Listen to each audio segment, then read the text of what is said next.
Bismillahirrahmanirrahim. Assalamualaikum warahmatullahi wabarakatuh. Innal hamdalillah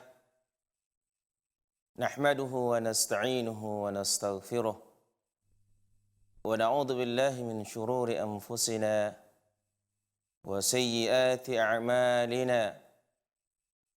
May yahdihillahu fala mudilla lahu wa may yudlil fala hadiya lahu. Asyhadu an la ilaha illallah wahdahu la syarika lah wa asyhadu anna Muhammadan 'abduhu wa rasuluhu sallallahu alaihi wa ala alihi wa sahbihi wa sallam. Ya ayyuhalladzina amanu taqullaha haqqa tuqatih wa la tamutunna illa wa antum muslimun. Ya ayuhan nasu attaqu rabbakum alladhi khalaqakum min nafsin wahidah wa khalaqa minha zawjaha wa batha minhuma rijalan katsiran wa nisaa'a wattaqullaha alladhi tasaaluna bihi wal arham innallaha kana 'alaykum raqiba. Ya ayyuhalladzina amanu taqullaha wa qulu qawlan sadida يصلح لكم أعمالكم ويغفر لكم ذنوبكم ومن يطع الله ورسوله فقد فاز فوزا عظيما أما بعد فإن أصدق الحديث كتاب الله وخير الهدى هدى النبي صلى الله عليه وسلم وشر الأمور محدثاتها وكل محدثة بدعة وكل بدعة ضلالة وكل ضلالة في النار. Kaum muslimin, ikhwani wa akhwati pemirsa rahimakumullah. Alhamdulillah kita memuji, mengagungkan Allah Subhanahu wa taala yang senantiasa melimpahkan nikmat serta kasih sayangnya kepada kita semua. Sehingga hari ini kita masih diberikan umur yang panjang, diberikan kehidupan dan apa yang dibutuhkan dalam hidup kita. Kemudian salawat beriring salam Allahumma salli ala Muhammad wa ala ali Muhammad. Tidak lupa dan tidak bosan-bosannya kita memohonkan kepada Allah Subhanahu wa taala agar disampaikan untuk junjungan kita Nabi Muhammad sallallahu alaihi wasallam, untuk keluarganya dan para sahabatnya serta umatnya mengikuti sunnah beliau dengan baik sampai akhir zaman. Kita mohon dengan penuh harapan semoga kelak di hari akhir kita termasuk dari umat Nabi kita yang mulia SAW yang mendapatkan syafaatnya dengan izin Allah Subhanahu wa taala. Amin ya rabbal alamin. Pemirsa rahimakumullah, seperti yang kita janjikan pertemuan sebelumnya bahwa hari ini kita masih melanjutkan adab yang ke-13, yaitu berhukum dengan syariat Allah Subhanahu wa taala. Syekh Abdul Aziz penyusun kitab ini menjelaskan kalau seorang mukmin telah meyakini, menanamkan di hatinya bahwa Allah Subhanahu wa taala yang menciptakan umat manusia, Allah Subhanahu wa taala sangat tahu dengan kebutuhan, sangat tahu apa yang maslahat bagi seluruh hamba-hambanya. Bahwasanya Allah Subhanahu wa taala sangat adil dan hikmah di dalam menetapkan hukum, di dalam menetapkan syariat Islam. Dan jika seorang mukmin juga meyakini bahwa Nabi Muhammad sallallahu alaihi wasallam, Nabi kita yang mulia, tidak pernah menetapkan suatu hukum, tidak pernah menetapkan suatu syariat atas hawa nafsu keinginannya. Tapi apa yang ditetapkan, apa yang disampaikan dalam syariat ini oleh Rasulullah SAW merupakan wahyu yang Allah wahyukan kepada Nabi kita yang mulia sallallahu alaihi wasallam. Jika ini semua telah diyakini oleh seorang mukmin, seorang muslim,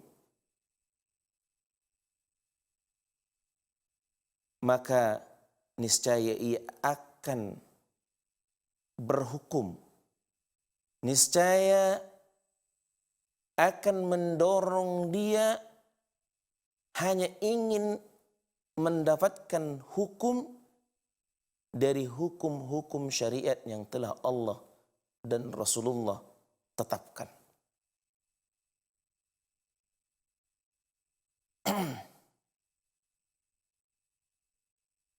Dan juga akan membuat hati seorang mukmin, akan membuat dia ridho, lapang dadanya, senang hatinya di dalam berhukum dan menerima hukum yang telah ditetapkan oleh Allah Subhanahu wa taala dan yang ditetapkan oleh Rasulullah sallallahu alaihi wasallam. Sehingga apapun ketetapan Allah dan Rasulnya, apakah itu sesuai dengan akalnya, apakah itu sesuai dengan hawa nafsunya, keinginannya, namun dia pasti akan pasrah dan tunduk terhadap ketentuan hukum yang telah ditetapkan oleh Allah Subhanahu wa taala dan Rasulnya. Hal ini Allah Subhanahu wa taala jelaskan dalam Al-Quran dalam surah An-Nisa ayat yang ke-65. Allah Subhanahu wa taala berfirman, A'udzu billahi minasyaitonir rajim. Fala wa rabbika la yu'minuna hatta yuhakkimuka fima shajara bainahum thumma la yajidu fi anfusihim harajan mimma qadaita wa yusallimu taslima.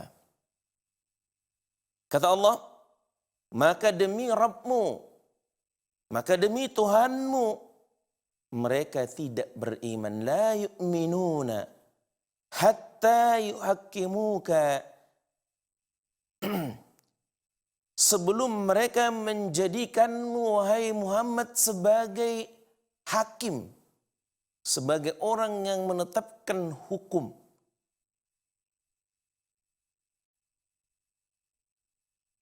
Karena Nabi kita yang mulia SAW tentunya yang menyampaikan hukum-hukum syariat, hukum-hukum Allah yang ditetapkan di dalam Al-Quran dan juga di dalam sunnah-sunnah Nabi SAW. Beliau yang menetapkan, yang menyampaikan, yang mengajarkan kepada kita. Maka kata Allah Subhanahu wa taala, la yu'minuna hatta yuhaqqimuka fima syajara bainahum. Mereka belumlah beriman sampai mereka menjadikan Muhammad sebagai hakim dalam perkara mereka, di dalam urusan yang mereka perselisihkan, sehingga kemudian tidak ada rasa keberatan dalam hati mereka terhadap putusan yang engkau berikan. Dan mereka menerima, mereka beriman dengan sepenuhnya. Inilah orang-orang yang digambarkan, orang-orang yang beriman yang digambarkan oleh Allah Subhanahu wa taala dalam ayat ini. Ketika seorang mukmin sudah yakin beriman dengan rububiyah ketuhanan Allah, bahwa Allah yang menciptakan, Allah Maha tahu apa yang maslahat untuk hamba-hambanya. Allah itu Maha adil, Allah itu Maha bijaksana. Dan Nabi SAW tidak akan memutuskan suatu perkara atas dasar hawa nafsu beliau. Kalau ini sudah muncul, sudah ditanamkan di hati setiap mukmin, setiap muslim, maka kata Allah Subhanahu wa taala, wa yusallimu taslima. Mereka menerima dengan sepenuhnya. Tidak ada yang merasa keberatan. Tidak ada yang merasa dirugikan atas ketetapan hukum yang mereka terima ketika mereka melanggar larangan-larangan Allah. Begitu juga seorang mukmin sudah selayaknya mengetahui bahwasanya menetapkan hukum di antara manusia yang berhak itu hanya Allah Subhanahu wa taala. Yang paling berhak untuk menentukan suatu hukum atas pelanggaran yang dilakukan, kezaliman yang dilakukan oleh manusia, itu yang paling berhak adalah Allah Subhanahu wa taala. Yang paling maslahat. Maka bisa kita lihat di mana hukum Allah diterapkan, maka di situ akan kita lihat kemaslahatan, di situ akan kita dapati orang-orang yang mendapatkan hukuman itu akan pasrah, akan dengan lapang hati mereka, dengan senang hati mereka menerima akan ketetapan hukum yang akan dijatuhkan kepada mereka. Karena Allah Subhanahu wa taala telah menegaskan di dalam Al-Qur'an bahwa Allah lah yang berhak atas diri-diri manusia untuk menetapkan, untuk menjatuhkan hukuman terhadap pelanggaran mereka. Allah Subhanahu wa taala menjelaskan dalam surah Yusuf ayat yang ke-40. Kata Allah, Inil hukma illa lillah. Keputusan itu hanyalah milik Allah Subhanahu wa taala.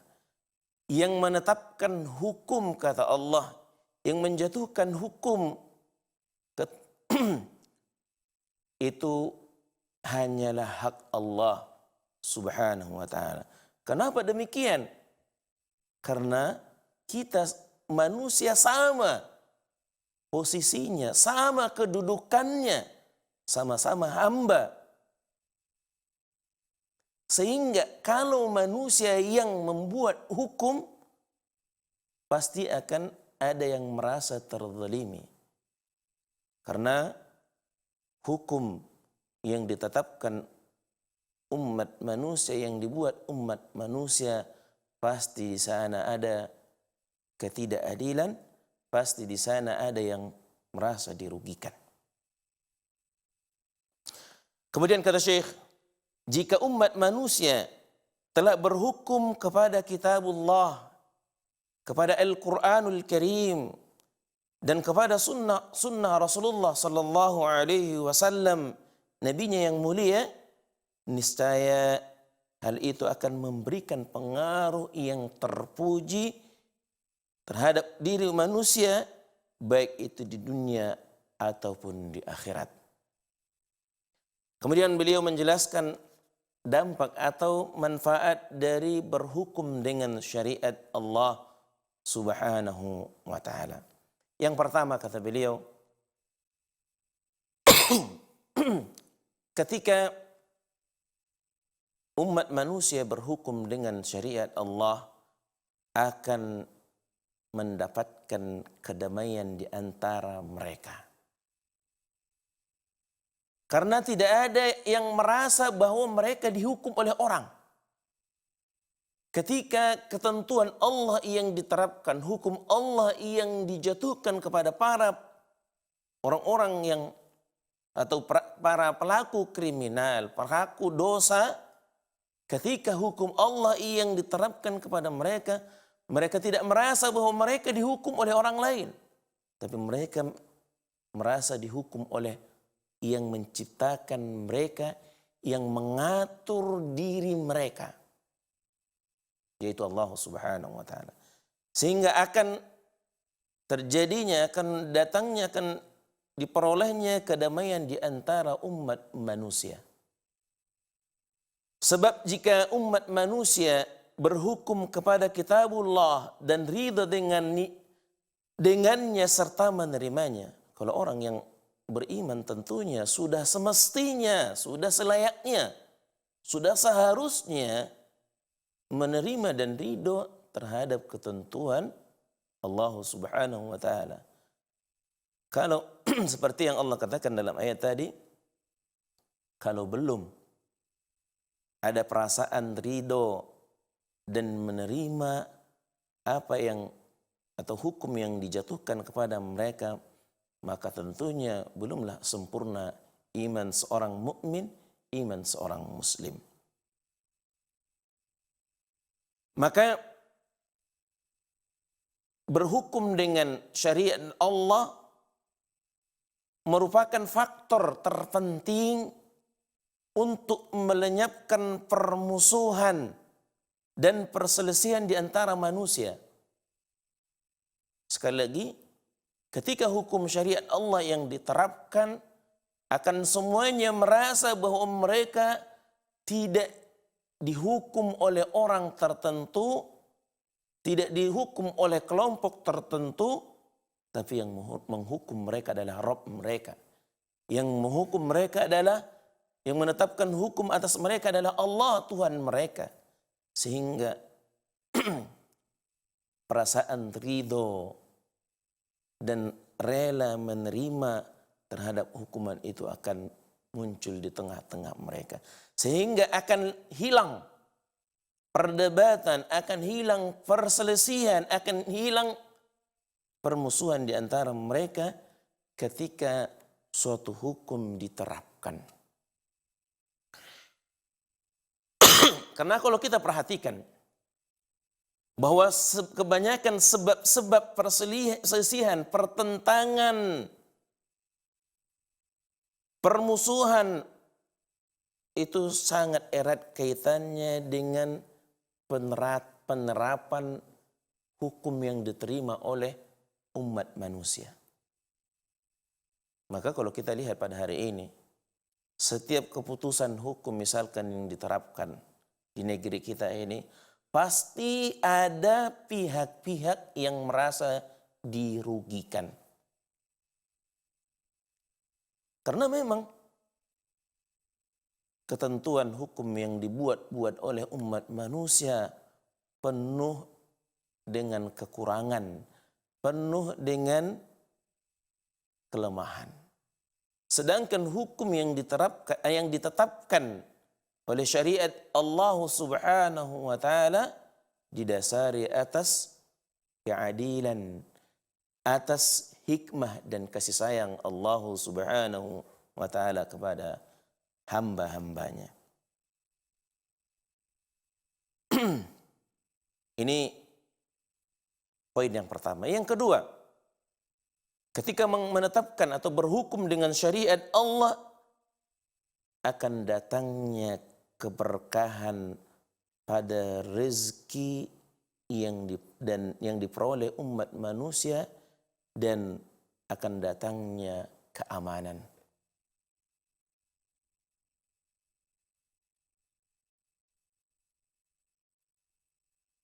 Kalau kita perhatikan di kurun pertama atau generasi pertama dari umat ini, bagaimana ketika mereka sudah bisa menerapkan hukum syariat Allah. Nabi kita yang mulia SAW dengan para sahabatnya, bagaimana ketenangan, bagaimana keberkahan mereka peroleh,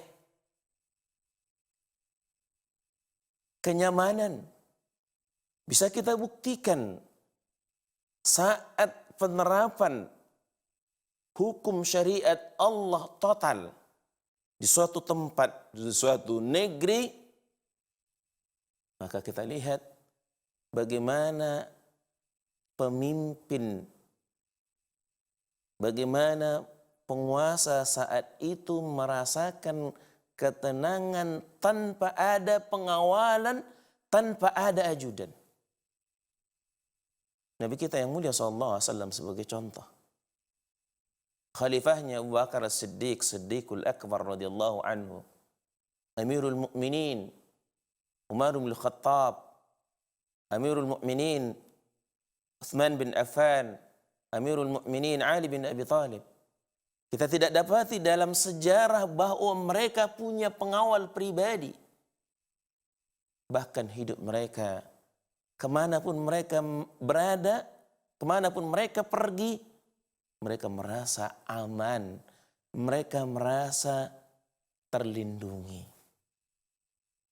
Namun ketika mulai jauh dari kurun mereka, mulai penerapan syariat Islam sudah berkurang, maka saat itu kita lihat pemimpin-pemimpin di dunia ini, di negeri-negeri Islam khususnya, sudah tidak lagi senyaman, seaman ketika di masa Rasulullah SAW, ketika di masa Abu Bakar As-Siddiq, Umar bin Khattab, Uthman bin Affan, Ali bin Abi Thalib radhiyallahu anhum ajma'in. Ini menunjukkan bahwa ketika umat manusia, ketika kaum muslimin menerapkan syariat Allah, maka Allah berjanji akan memberikan keberkahan dan keamanan kepada mereka. Allah Subhanahu wa taala telah jelaskan, telah sampaikan ini kepada kita dalam firman-Nya dalam surah Al-Maidah ayat yang ke-66. Allah Subhanahu wa taala berfirman, "Walau annahum aqamu at-taurata wal injila wama unzila ilaihim min rabbihim la akalu min fawqihim wa min tahti arjulihim." Kata Allah Subhanahu wa taala, dan sekiranya mereka sungguh-sungguh menjalankan hukum Taurat, sekiranya mereka sungguh-sungguh menjalankan, benar-benar menerapkan hukum Injil, dan juga sekiranya mereka benar-benar menerapkan hukum Al-Quran yang diturunkan kepada mereka dari Rabb mereka, dari Allah, dari Tuhan mereka, maka Allah Subhanahu wa taala niscaya mereka akan mendapatkan makanan yang penuh berkah dari atas mereka dan dari bawah kaki mereka. Keberkahan makanan, keberkahan rezeki Allah janjikan saat kepada umat manusia, saat umat ini total menerapkan hukum syariat Allah. Ketika agama yang diturunkan Allah diatur hukumnya oleh Taurat, maka ketika ahlu Taurat menerapkan Taurat dengan sungguh-sungguh sepenuhnya, maka Allah berjanji kepada ahlu Taurat untuk memberikan keberkahan dari atas mereka dan juga keberkahan dari bawah kaki mereka. Ketika Allah Subhanahu wa taala menurunkan syariatnya yang berdasarkan, yang bersumber dari Injil, maka ketika ahlul Injil menerapkan syariat Allah yang terdapat pada Injil, ketika itu Allah Subhanahu wa taala telah berjanji kepada mereka untuk mendapatkan atau memberikan keberkahan pada rezeki mereka dari atas kepala mereka dan juga dari bawah kaki mereka. Begitu juga ketika Allah Subhanahu wa taala menurunkan Islam, menurunkan syariat Islam yang bersumberkan, yang berdasarkan kitabullah dan sunnah Rasulullah sallallahu alaihi wasallam. Ketika umat Ahlul Quran menerapkan syariat Allah yang ada dalam Al-Quran dan sunnah, maka Allah berjanji akan memberikan keberkahan rezeki dan keamanan pada mereka. Allah turunkan keberkahan rezeki mereka dari langit, dan juga Allah keluarkan keberkahan rezeki mereka dari bumi.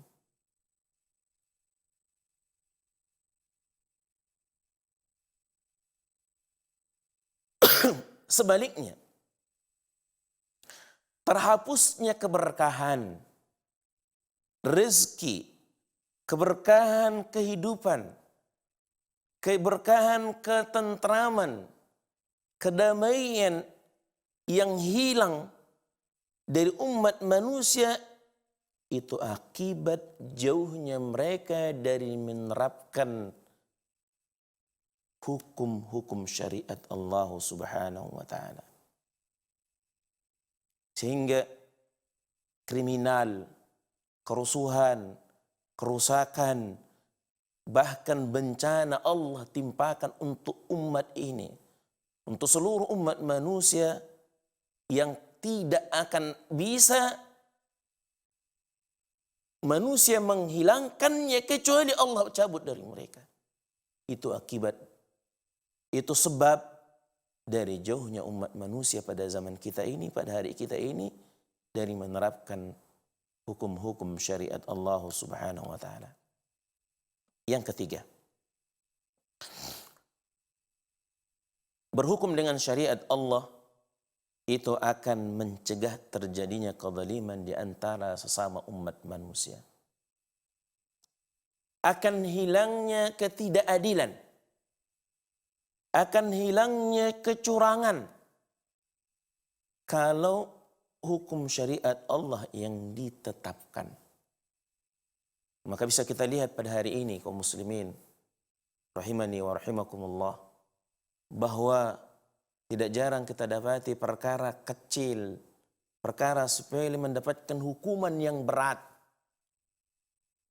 hukuman yang tajam, penerapan yang langsung diterapkan.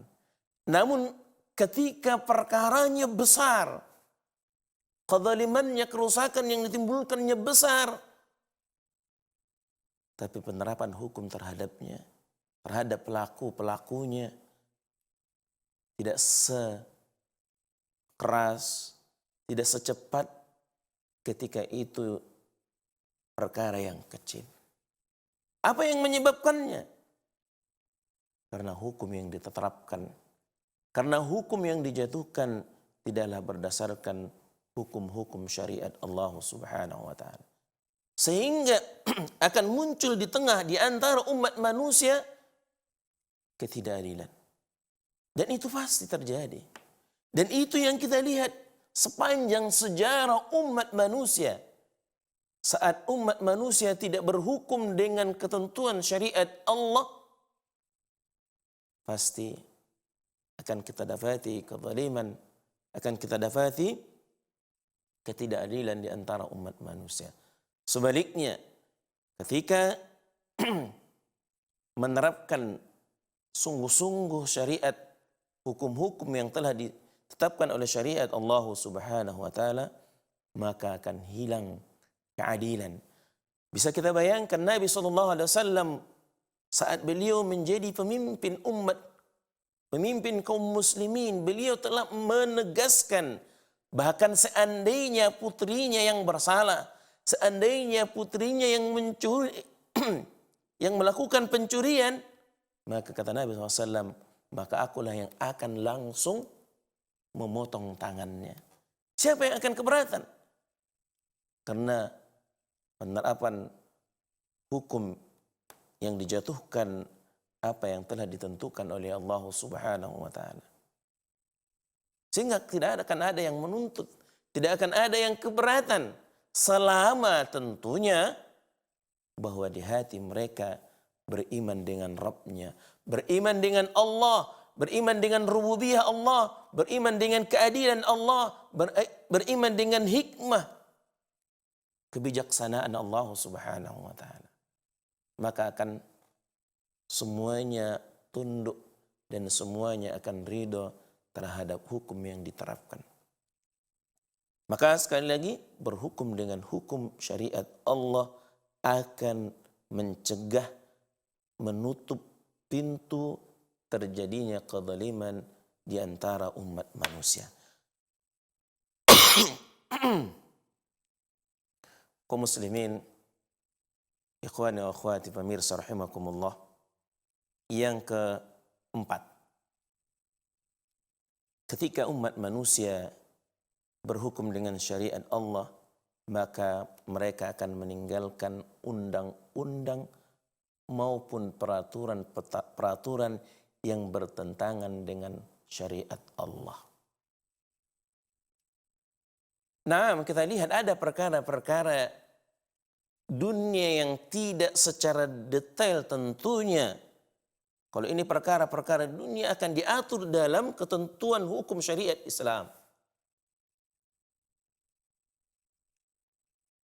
Namun ketika umat berhukum dengan syariat Allah, maka undang-undang, peraturan-peraturan apapun yang tidak termaktub dalam kitabullah dan sunnah Rasulullah SAW, dan peraturan-peraturan itu bertentangan dengan Al-Quran dan sunnah, maka mereka akan meninggalkannya. Dan tentunya mereka hanya menerapkan peraturan atau undang-undang atau hanya yang sesuai dengan apa yang telah Allah tetapkan dalam Al-Quran dan sunnah Nabi kita Muhammad SAW.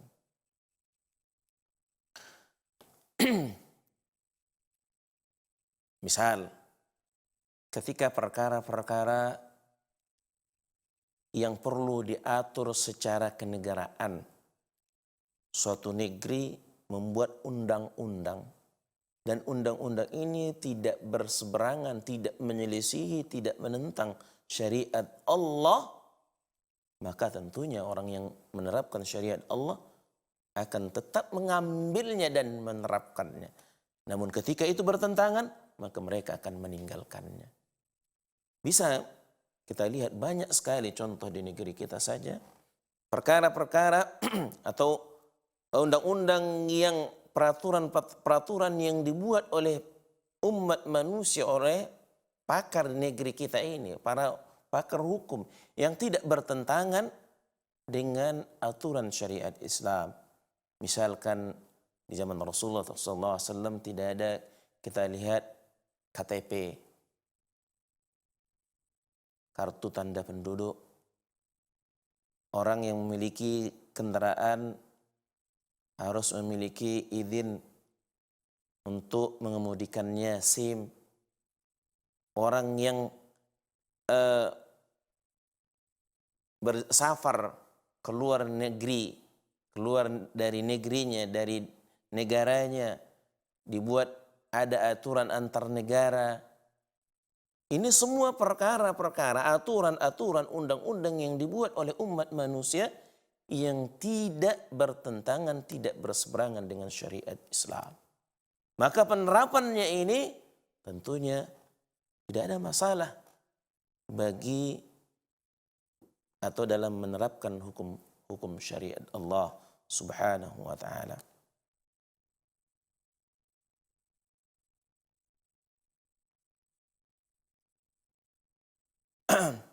Demikian juga kata Syekh, orang-orang yang bersengketa tidak akan bisa berhukum kepadanya. Artinya begini, kalau ada terjadi permasalahan hukum yang tidak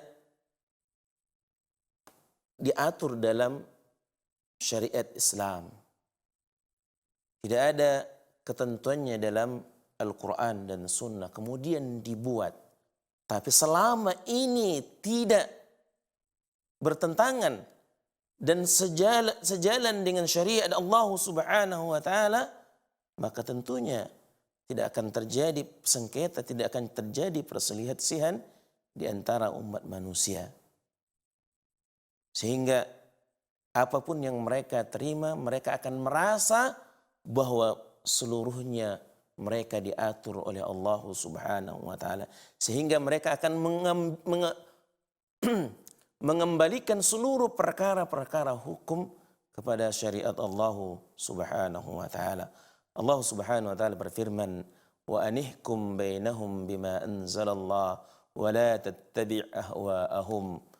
Dan hendaklah engkau Muhammad memutuskan perkara di antara mereka menurut yang diturunkan Allah, dan janganlah engkau mengikuti keinginan hawa nafsu mereka. Kalau Nabi SAW pun diperintahkan hanya untuk berhukum dengan apa yang Allah turunkan saja, sedangkan beliau seorang Nabi dan Rasul, apalagi kita umat dari Nabi kita Muhammad SAW, tentunya lebih lagi perintah ini kepada kita. Hendaklah di antara kita memutuskan perkaranya dengan apa yang diturunkan oleh Allah Subhanahu wa taala dan tidak mengikuti hawa nafsu umat manusia. Kalau yang diikuti hawa nafsu umat manusia, bahkan kita lihat sekarang ini, selalu ada perdebatan, selalu ada pertengkaran, perselisihan di antara para pakar itu. Ada yang mengatakan hukum ini terlalu berat, ada yang mengatakan bahkan ini masih ringan, dan seterusnya. Kaum muslimin pemirsa rahimakumullah, kesimpulan dari adab yang ke-13 ini, bahwa orang-orang yang beriman kepada Rabbnya, orang-orang yang beriman dengan rububiyah akan ketuhanan Allah, mereka yakin di hati mereka bahwa yang menciptakan mereka adalah Allah, yang mengatur mereka adalah Allah, yang mengatur rezeki mereka adalah Allah. Dan mereka yakin bahwa Nabi SAW dalam menetapkan hukum tidak berdasarkan keinginan hawa nafsu beliau, melainkan apa yang diputuskan oleh Rasulullah SAW adalah wahyu yang telah diwahyukan oleh Allah Subhanahu wa taala. Maka orang-orang yang beriman seperti ini, orang-orang yang ada di hati mereka seperti ini keimanannya, maka mereka sangat menginginkan, sangat mendambakan, sangat merindukan akan diterapkan hukum syariat Allah pada diri mereka, pada keluarga mereka, dan pada tanah air mereka.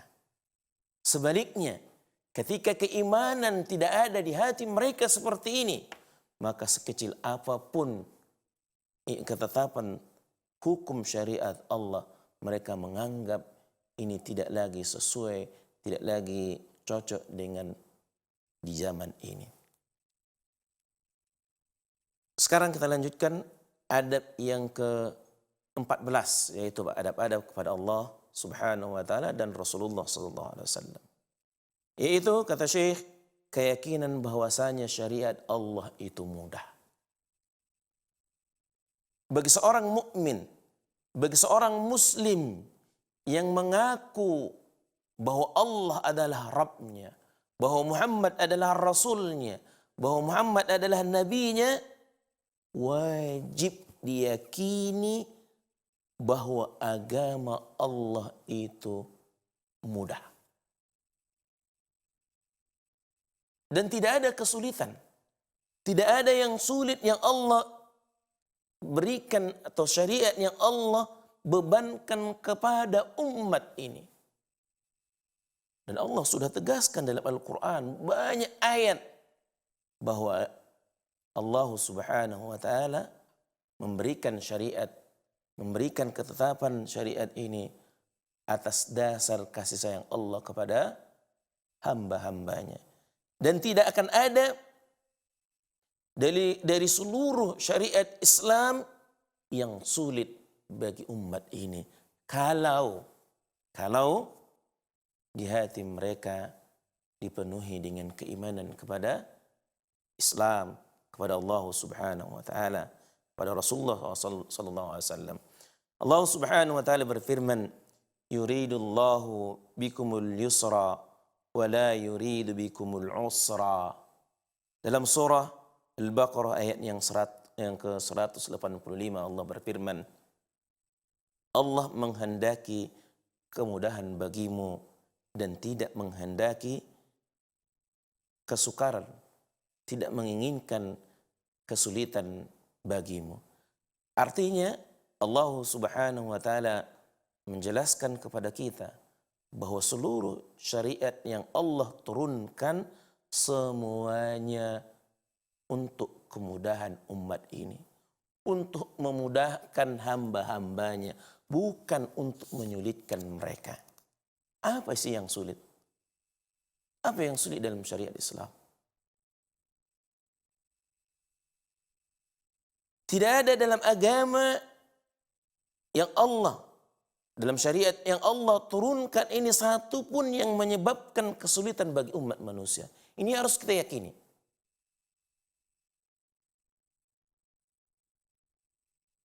Ini kita harus yakini di dalam hati kita. Harus kita tanamkan bagi seorang mukmin bahwa tidak ada satupun dari syariat Allah, tidak ada pun dari syariat Islam yang sulit.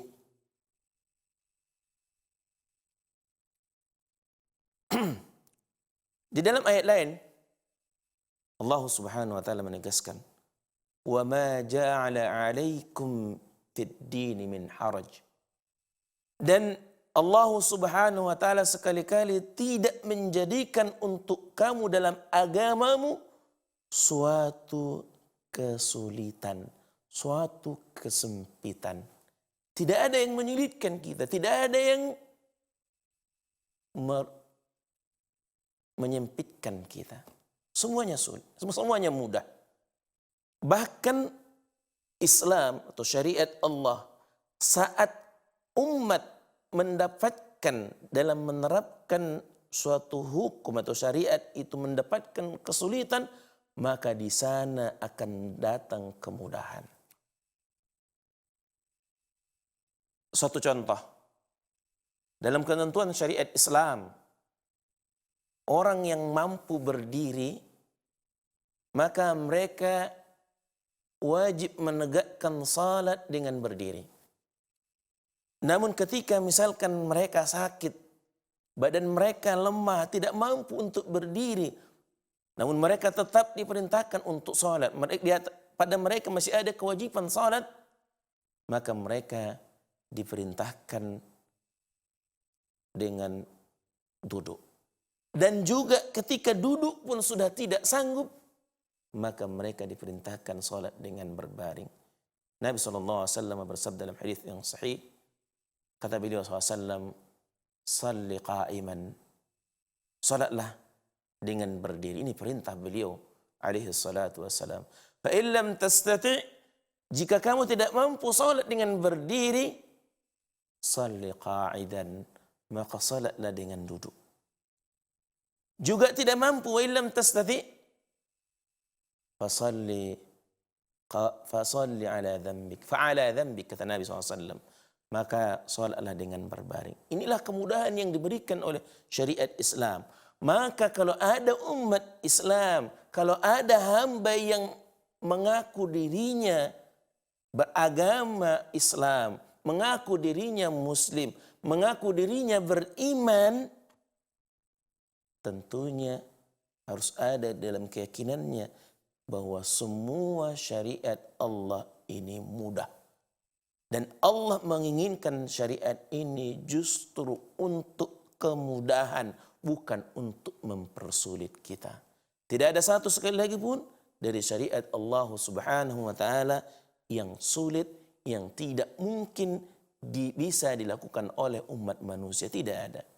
Makanya Allah Subhanahu wa taala memerintahkan kita dalam menjalankan perintah, dalam menjalankan syariat Islam, dalam menjalankan kewajiban-kewajiban kita kepada Allah Subhanahu wa taala itu didasari dengan kemampuan kita.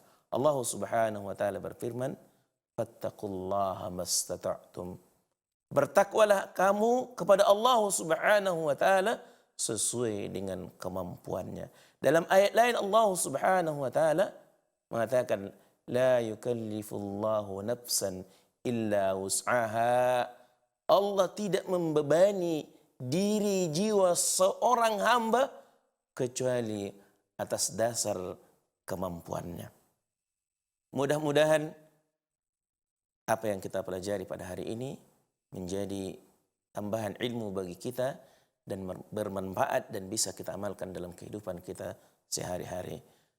Kita sudahi pertemuan ini dengan dua kafaratul majlis. Subhanakallahumma bihamdika, asyhadu an la ilaha illa anta, astaghfiruka wa atubu ilaik. Wabillahi taufiq wal hidayah. Wassalamualaikum warahmatullahi wabarakatuh.